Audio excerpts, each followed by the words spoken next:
thousands of sharks, silkies, whitetips, hammerheads hunt along the volcanic reefs of this tiny island in the Pacific. Acclaimed filmmaker Howard Hall and his crew have been diving at Cocos Island for more than a decade. Now, this may not be entirely safe. Woo, look at those big boys. There's 50 sharks down there. Go. Yeah, go. Yeah, go. No. Push them in. It takes all of their experience and knowledge to dive in these treacherous waters. Welcome to Shark Mountain.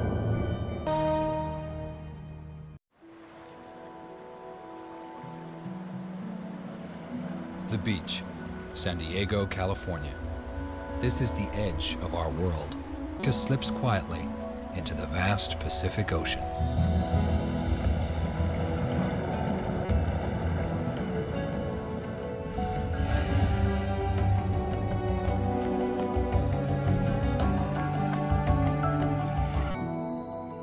It's no place for humans out here, but it calls to us all the same. Yet only 1% of the ocean has truly been explored.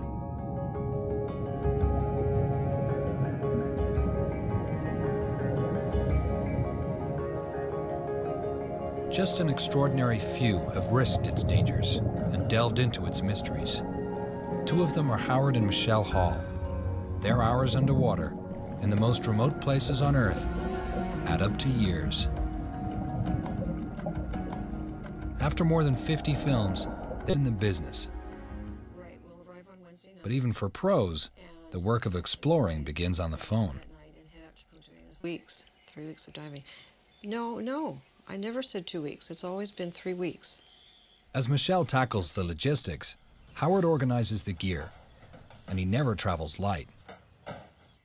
2 cameras and nearly 40 cases of equipment must all be packed and shipped to one remote location or another.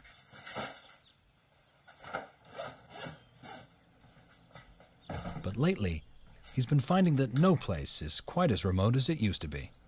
You know, there's really no place on the planet that's not being affected in some way by human population growth. So we feel like we're sort of on a quest to discover as much as we can the marine environment and beautiful wilderness on videotape while we still can. We understand that we're sort of the privileged few that get to go there and see these things firsthand, and it's wonderful. And being able to share that with the rest of the world, we think that's important. This time, agreed to show us how they do it. Special spot, a tiny outpost 300 miles into the Pacific off the coast of Central America, Cocos Island. Cocos was once the haunt of pirates. Now Howard and Michelle's brand of treasure. Cocos for sharks. Cocos is a bit like Conan Doyle's Lost World. Not the island itself, but in an age where 90% of the large fish have been taken from the sea, you can still come to Cocos and find the ocean like it used to be. Hundreds, even thousands of currents around the island. There's no place like it in the world.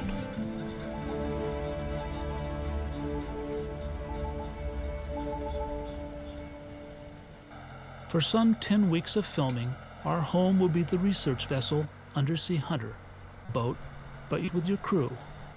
Besides, your life depends on them. Bob Cranston and I began together off the California coast, and with me ever since. His skills are extraordinary. Peter Craw spent years as a dive master in currents that sweep past the island. I'll be relying on Peter to keep us out of trouble. Michelle seems an improbable undersea explorer. 100 pounds, she's undersized for the heavy diving gear she must carry. In addition to organizing our expeditions, Michelle, underwater still photographer, naturalist.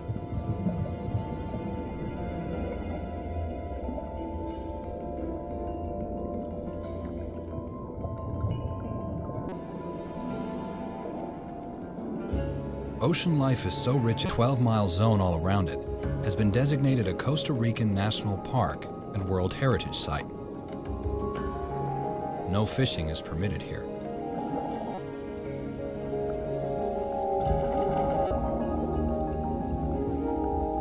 Many of the large animals at Cocos are visitors, but most of the smaller species are like this pair of courting pufferfish.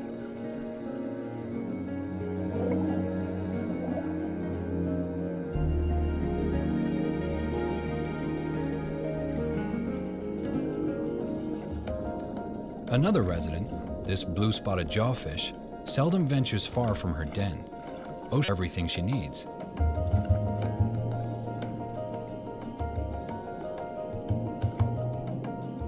Because of these currents, almost every inch here is covered with life. Cocos, both spectacular and dangerous.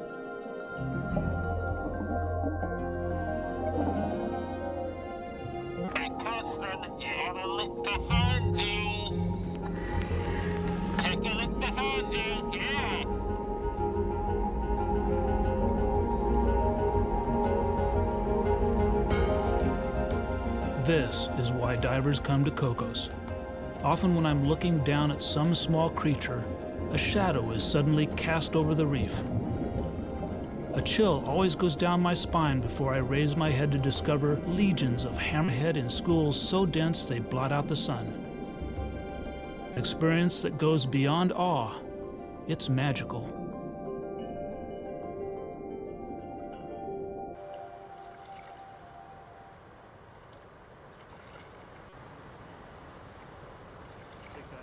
Howard and his crew don't rely on ordinary scuba here.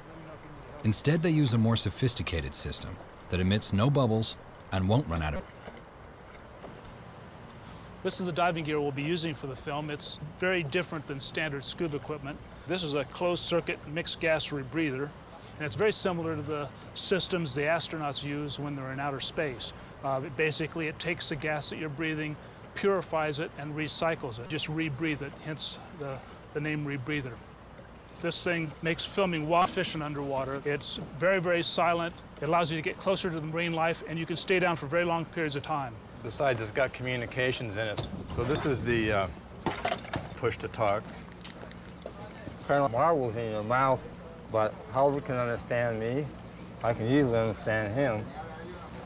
Nobody can understand us.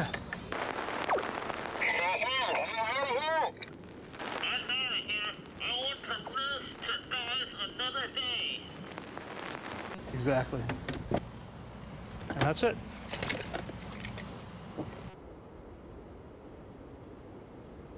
Cocos lies directly in the path of deep ocean currents. Their collision with the island can churn the waters into an undersea storm.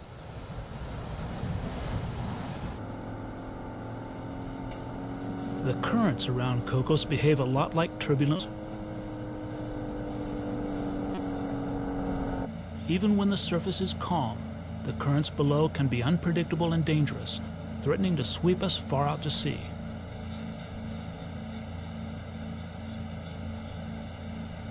But there's no way around it. The most exciting dives are usually where the currents are most treacherous.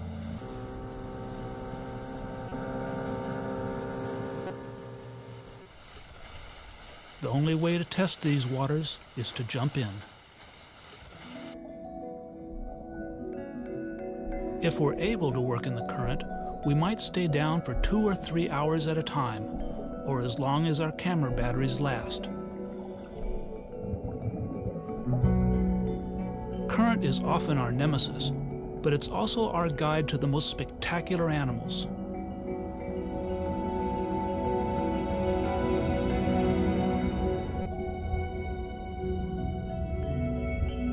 Eagle rays fly over the reef. But to feed, they drop down on the deep sandy plain and scan for animals hidden beneath the surface. Howard stops swimming and starts walking. I often take my fins off while filming animals in the sand. On, I risk clouds of silt and sand. Ray makes a living.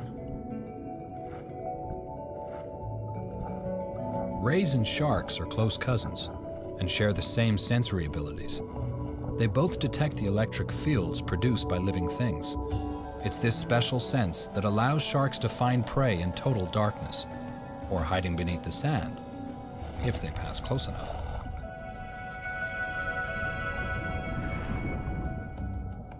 Camouflage won't work unless it keeps perfectly still. But camouflage helps the flounder ambush its own tiny prey.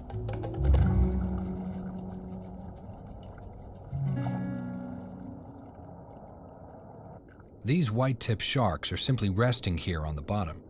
But when they hunt, extraordinary senses come into play, good in low light, but their sense of smell is far more powerful. They can also track prey moving in the water by following subtle changes in water pressure. The tiny spots on his face are organs that can sense minute electrical fields generated by the animal's muscle. But not everything interesting here is a shark. Well, this little on my agenda, but it's certainly one of the strangest I've ever seen. Everything about this fish is just, well, weird. It's a red-lipped batfish. Instead of really swimming, fins modified to work like feet. It also has a strange horn on its head, which conceals an odd lure. The lure is not really known.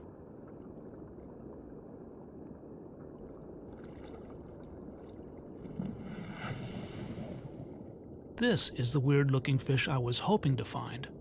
It's a frogfish, pretending to be a harmless orange sponge. Like the batfish, it uses its fins more like feet.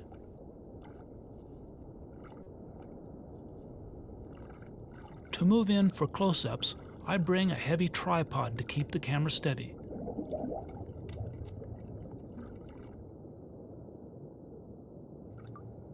The frogfish is to deploy its second trick of deception.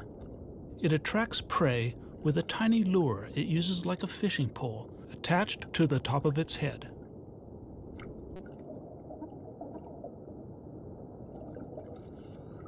While Michelle and I are hoping something will happen, Bob discovers some real action about a quarter mile away.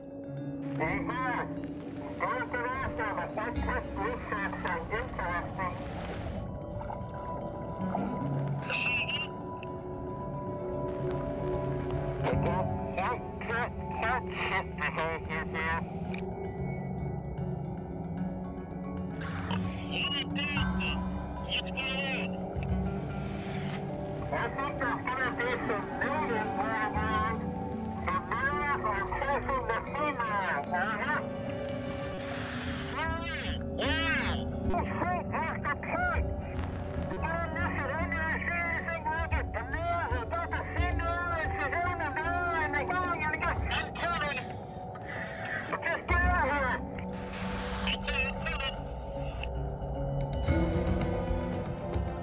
A swarm of male white-tipped sharks were attacking a single exhausted female. It's one of courtships in the animal kingdom.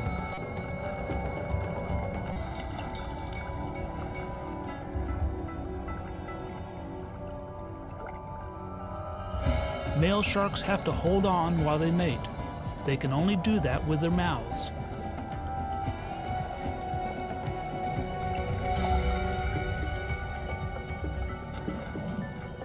Female on the gills or pectoral fin. In no time serrated.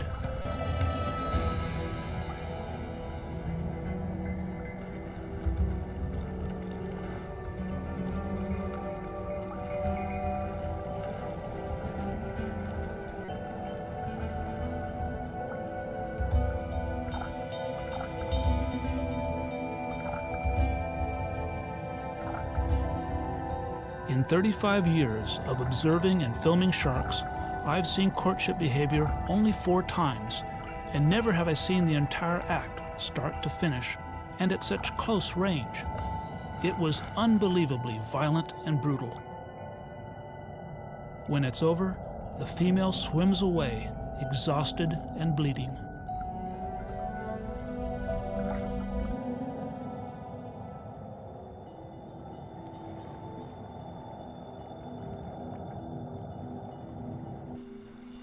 More peaceful place.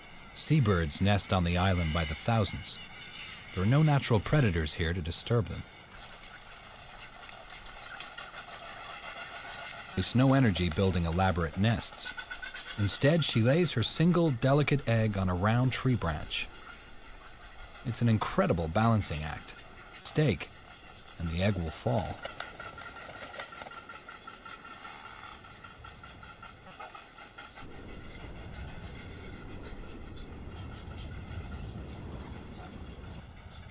Brown boobies prefer to nest on the ground, where gravity is less likely to cause a tragic mishap.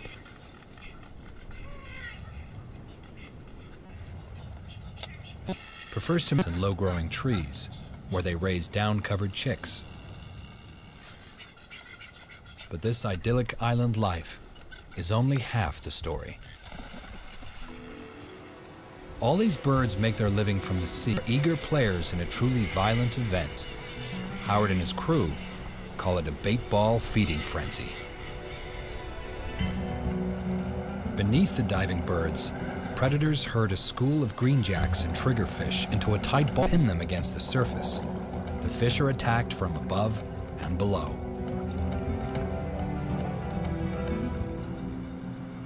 The crew takes turns on lookout for birds beginning to gather. When they see birds diving in to feed, they have to move fast. A bait ball frenzy doesn't last long. Pretty good, Howard. They're Slow down a little bit. Slow down. We don't want to be too close. We'll steer them away with the boat. Okay. Cut the power. Let's go in here. If it's good, I'll come off the lights. Let's go.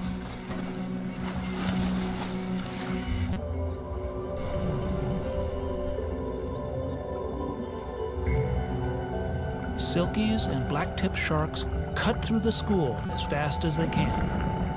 Yellowfin tuna streak in like missiles, attacking at incredible speed.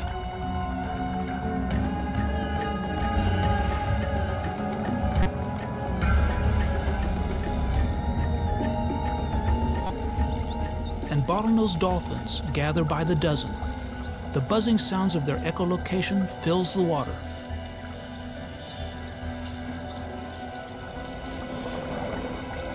Careful not to get too close to the frenzy and risk being attacked by the sharks.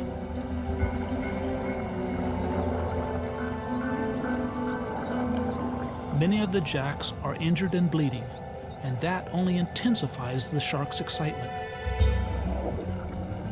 Fish gather around anything that might serve as refuge. They even gather around the sharks themselves. Some fish begin gathering around us. It's not a good thing. Injured triggerfish begin following Michelle. Then they surround Bob, seeking a place to hide from the sharks. He can't get rid of them. Anything reflective could be mistaken by a shark for an injured fish. Suddenly, it's become dangerous. But just as suddenly, the bait ball breaks up. The school of fish is gone. Pretty equal mix. Dolphins, yellowfin tuna, silky sharks, black-tip sharks. Birds And these diving poor in. little fish. Live fast, die young. And the whole bait ball was gone in about 10 minutes. You jump in, it's there, and you can actually see it more, especially with the tuna. The tuna are the fastest predators out there. They just go through it like a meat grinder. Howard, I didn't like that at all. All those fish came right around my head. I was swabbing them off like this. By my ear, I could feel them. I think I got hit by one. Next time, I'm wearing a hood.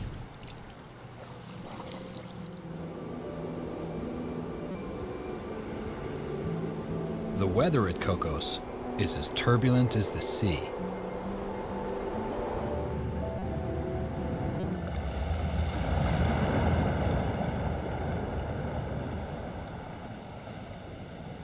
Beneath the surface, strong ocean currents play the part of wind and rain.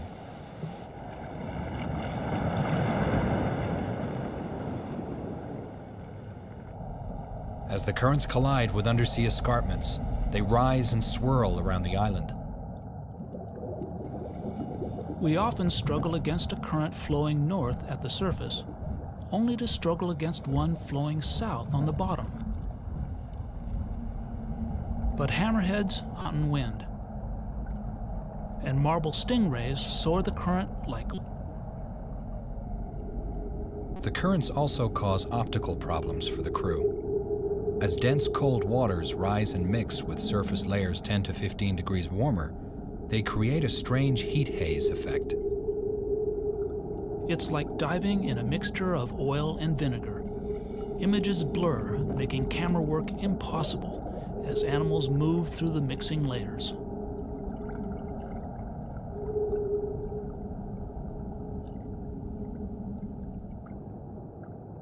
But it's current that brings life to Cocos. Garden eels never leave their burrows. They rely on current to deliver drifting planktonic prey. The plankton, nourished by this cold, nutrient-rich water, is food for many species of fish here, as well as some of the ocean's most spectacular leviathans, the manta ray.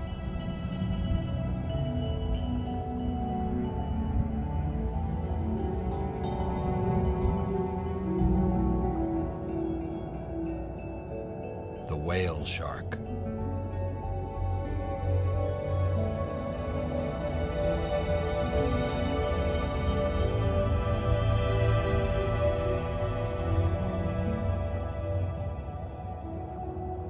The island's reefs provide another place for fish to feed. Schools of Moorish idols swim over them, tiny sponges.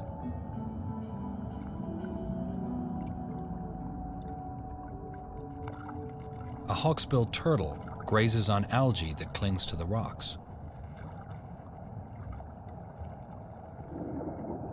Her hard shell protects her from most species of sharks, and the whitetips show no interest.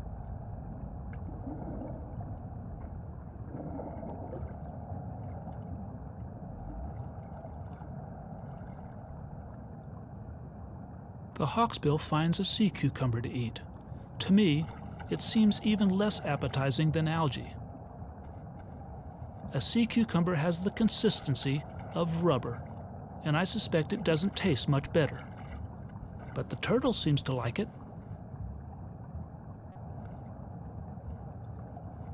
Suddenly, I find myself being pulled away. The current has struck again. Come on, Hans. Come on here. Like the turtle. The boat anchor has broken loose from the reef, pulling the movie light cable off station, and me. Hey, the turtle doesn't. Of course, the turtle doesn't care.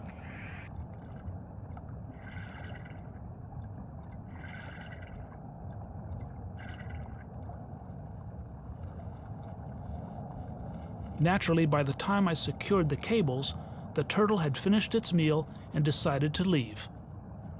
Typical.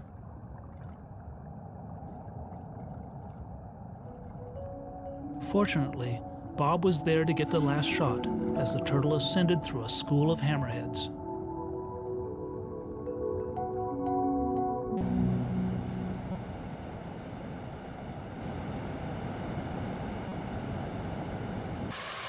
The film crew is fond of saying that there are only whether it's raining or it's about to. The island receives more than 24 feet of rain each year. Oh man, it's getting wet faster than I thought. It's raining. Here, this What did you expect? Yeah. These water absorbers are getting wet before you even get in the water.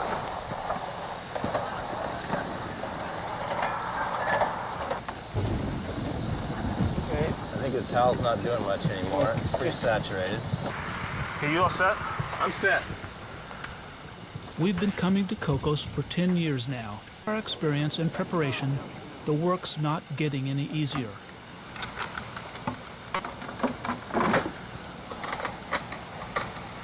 I know this place gets 24 feet of rain a year, but I don't know why it has to all come down the same day.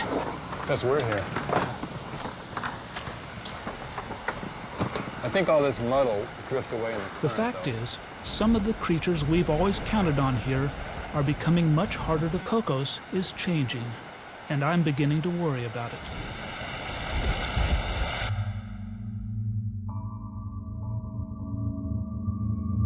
But there is one sequence I'm sure we can get, something that still happens every night on the reef. Sharks go hunting. Howard is determined to film whitetips working the reef. Did you see some action down there, Peter? Oh, the silkies. Yep. So it's not just whitetips tonight. Oh, what happened? Oh, Oh, yeah, good. Everybody to the rescue. Michelle, you missing that? Let's have a tank here. I need help. You know, with a little luck, this is going to be on television. It's a typical night dive. Oh, man. I hope the rest of the night goes better than this. Hold still. Okay, there you go. I see at least 7 of them here right now. Woo, look at those big boys. Oh man, look at the size of that guy. You know, this may not be entirely safe. Well, if we jump in and just descend right away. I don't think you want to stay on the surface any longer than possible. Okay. When we start splashing, they're probably going to... Go. Yeah, go. Yeah, go. No. Go. Yeah, we're thinking about it. Go. Push him in, Peter.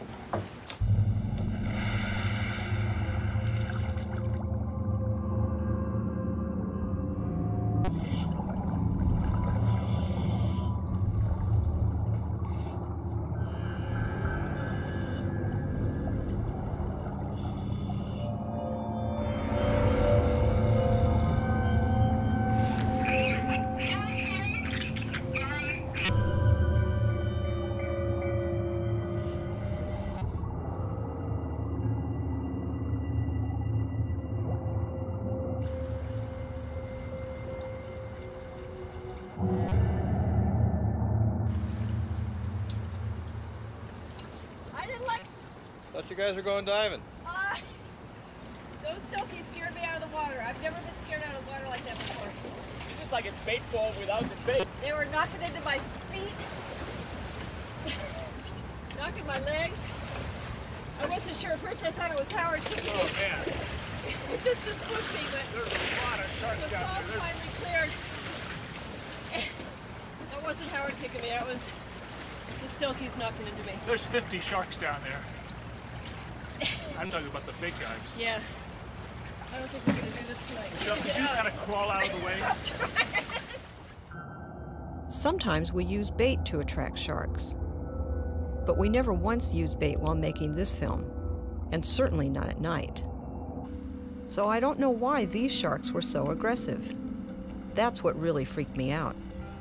I know that Howard will want to try this night dive. I'm really not.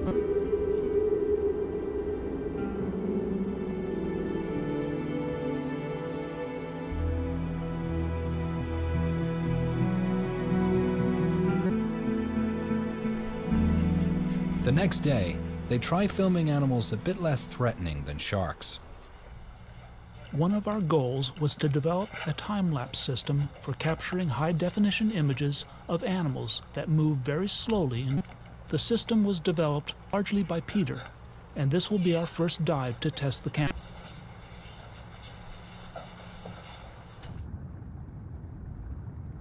At normal viewing speeds, these cushioned sea stars seem about as alive as the rocks they cling to, but in fact they are moving.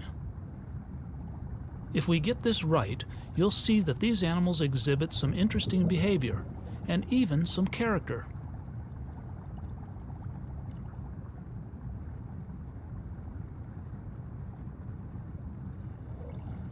It's all set up. Now we just wait. When we speed up the action, you can see that these animals' personality. They twist and even glide over the reef. Cushion stars feed mainly on algae, and we've discovered that they graze across the sand in a very organized way. They form a front that's continually on the march. But some of the stars appear to be injured. I couldn't imagine what might eat a cushion star. They're about as tough as an old tennis shoe.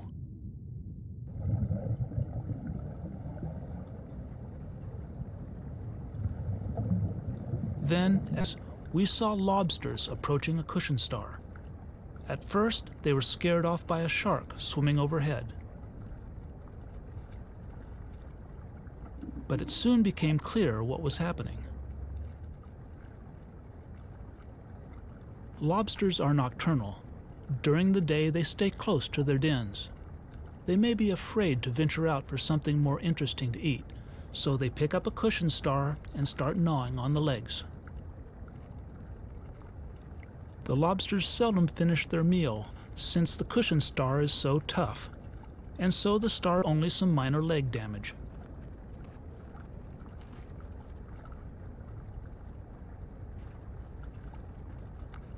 And cushion stars aren't the only daytime snack the lobsters indulge.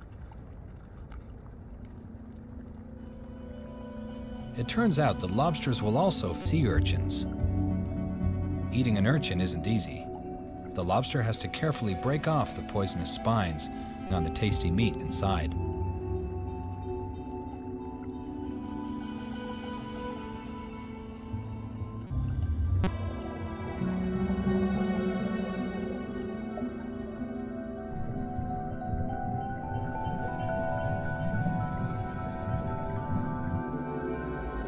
Most underwater animals have more respect.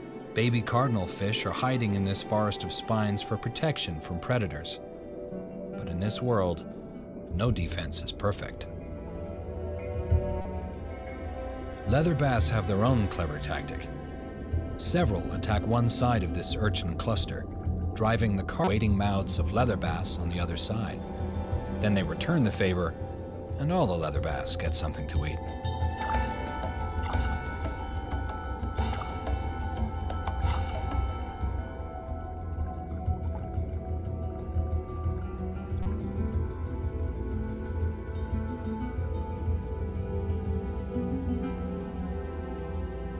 But a brush was trouble for Howard.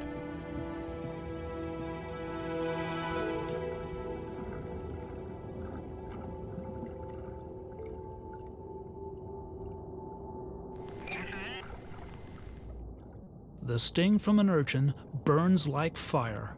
It hurts like the devil for 10 minutes or so, and leaves a mark on your skin that can last for months. It's a little humbling to see a hogfish tackle an urchin so easily. They're completely immune to the...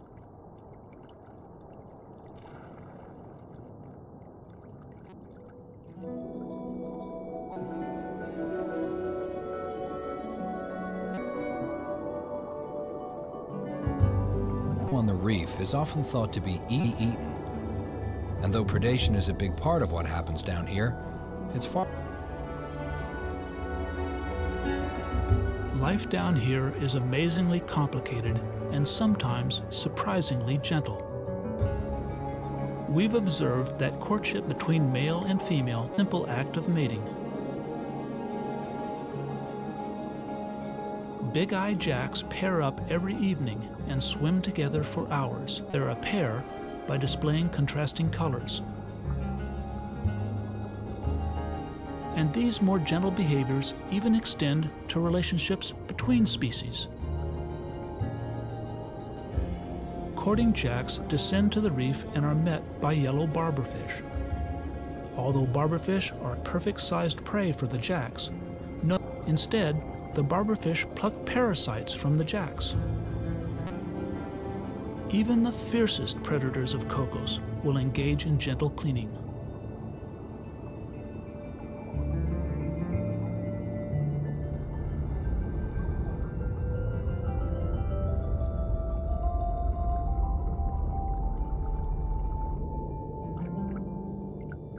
Moray eels like to be cleaned too, though it can be a bit uncomfortable. An alternate method of removing parasites is to use a rubbing rock. A shell will do. So easy to understand. Ordinary looking rock, a real Cocos mystery plays out. The spectacular silver species here comes to this single rock to be us. The wrasse are everywhere, but the silvertips only visit them here. Why the silvertips at Cocos rock and nowhere else is a complete unknown.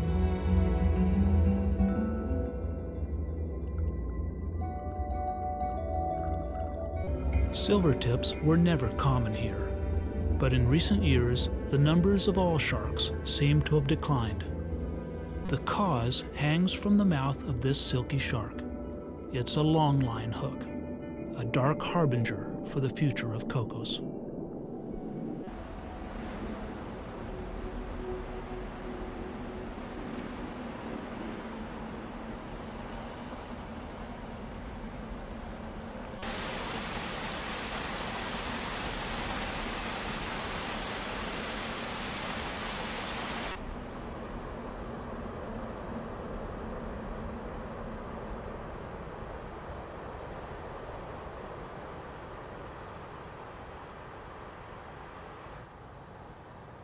Fishing boats have anchored at Cocos. Fishing is illegal for a 12-mile zone all around the island, but 12 miles swim for a migrating shark. These boats and others like them kill dozens of sharks every day. But Howard's work continues. He and the team have just one more week to capture the story of Cocos.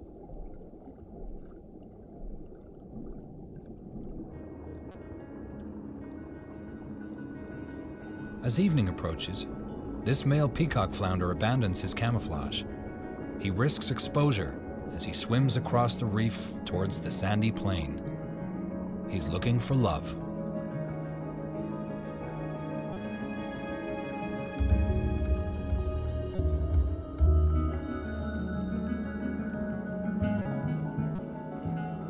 Once he spots a female, he begins an elaborate courtship that lasts more than 30 minutes.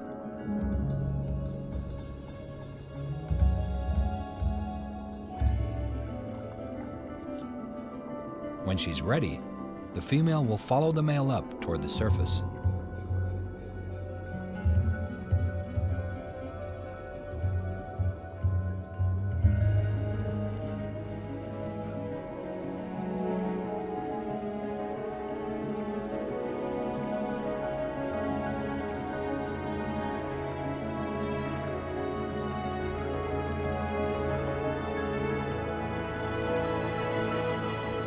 They simultaneously release their spawn.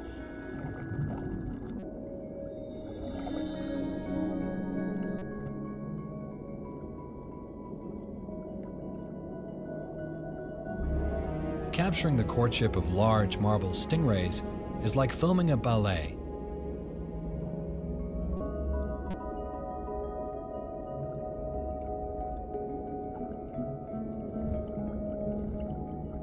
The dance of the marbled rays is certainly the most beautiful courtship we see at Cocos. Dozens of males pursue a single large female, most of the time to do with her gaggle of suitors.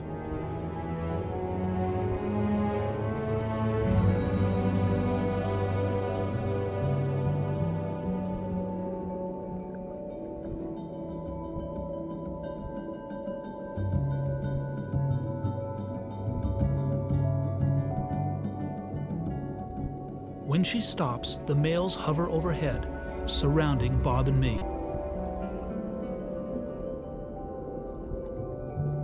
We're careful with these animals. The tail of each ray is a stinger, nearly 8 inches long.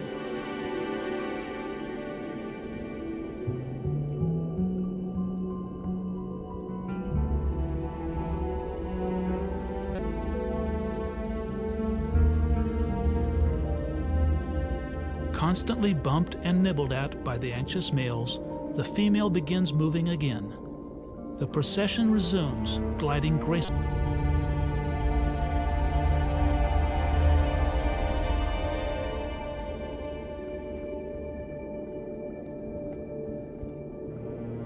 Occasionally trying to throw her followers off the trail. Once it starts, this behavior can go on for days. I've witnessed this graceful display many times at Cocos, but how these gatherings culminate has always eluded me.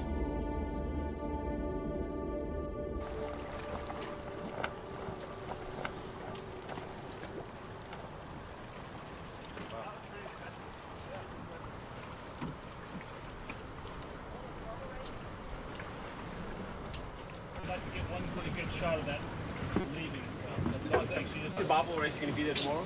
I hope so. I'd love to see actually what the mating looks like, because I've never seen that.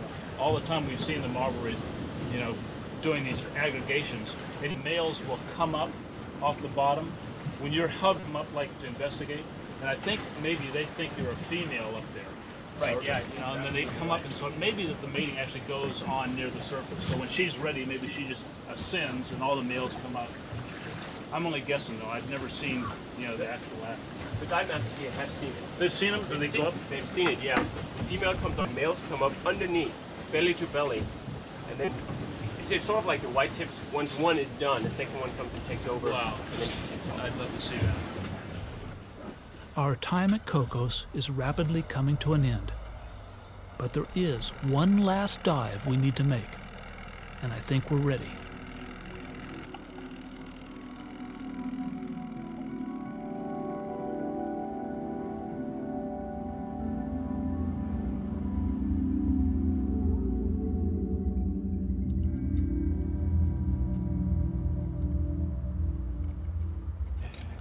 Here we go. I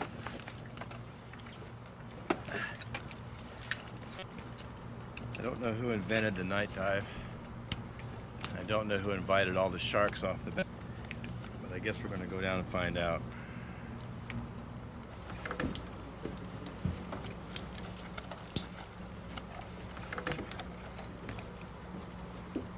The silky sharks will probably stay. There's no bait in the water, so there's no reason for these sharks to bite. I just need to get down quickly, down to the bottom where it should be safe. Okay, ready?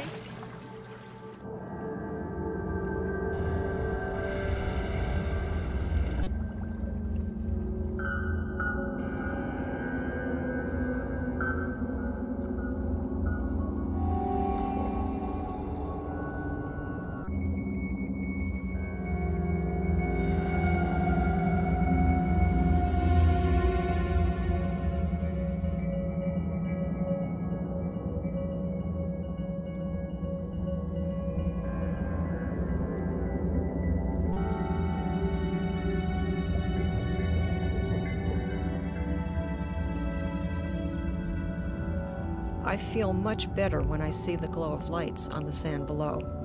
Are staying well above us now, as Howard begins leading us across the sand and toward the reef.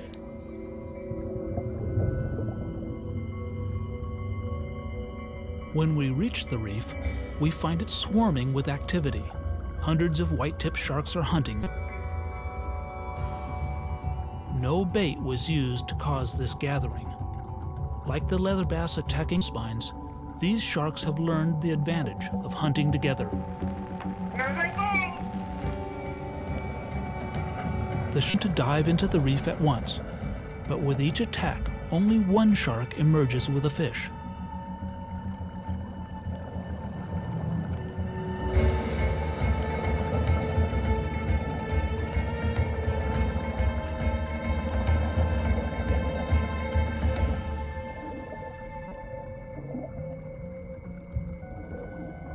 Soon, we begin to see a pattern emerge. Strategy is more efficient than hunting alone. Sleeping fish take shelter in the reef. In the darkness, the sharks only sense their prey if the sleeping fish moves. Discovers a fish, it chases it deeper into the reef. Other sharks immediately rush in. If the shark was alone, the fish might escape.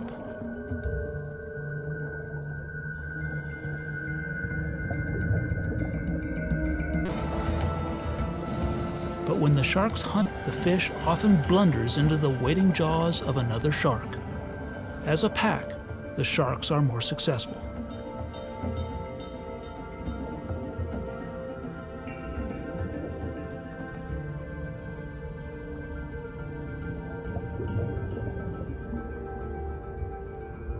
The fear I felt earlier seems a distant memory now.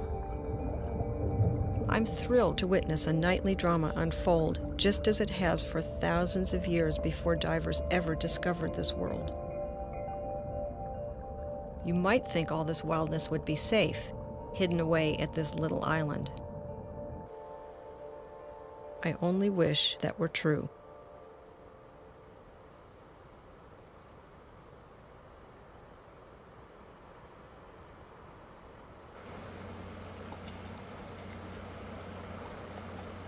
We're at the dock here in Punta Arenas, where the undersea hunter ties up between trips. And right next door is the Taiwanese fishing fleet. You can see these long-line fishing boats here, 40 of them tied up at this particular dock, and there's numerous other docks here in Costa Rica. And it's all rather secret because they don't really want the bad publicity that comes with the outrage over shark fishing. They recently put this wall up here so that people like us couldn't film the operation of them offloading the sharks and processing the sharks. It's all sort of out of sight and therefore out of mind. But this is where the sharks are going. Every night these boats go out, set literally hundreds of miles, and the sharks that migrate up and down the coast of Costa Rica and migrate to and from Cocos to run the gauntlet through these long lines. And of course, many of them don't make it. It's a very sad thing. I think that filmmakers like myself were perhaps large numbers of years ago. There was so many more sharks than there are now that it's really alarming. And I know that 10 years from now, especially with the constantly increase of these fishing fleets, a cameraman's not going to be able to come out to Costa Rica and film sharks. They're just going to be all gone.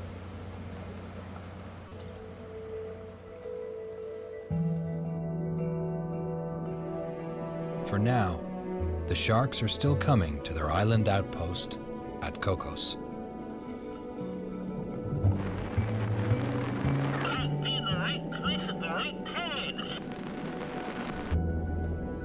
For 400 million years, sharks have been they've outlasted dinosaurs and ice ages, but humans will prove to be their greatest challenge.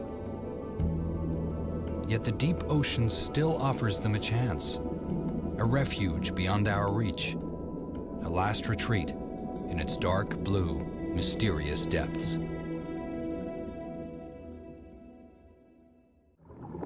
This nature program is available on DVD for $19.99 plus shipping.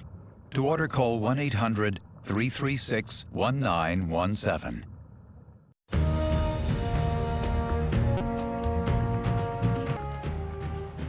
Follow conservationists as they fight to save them a little bit of paradise.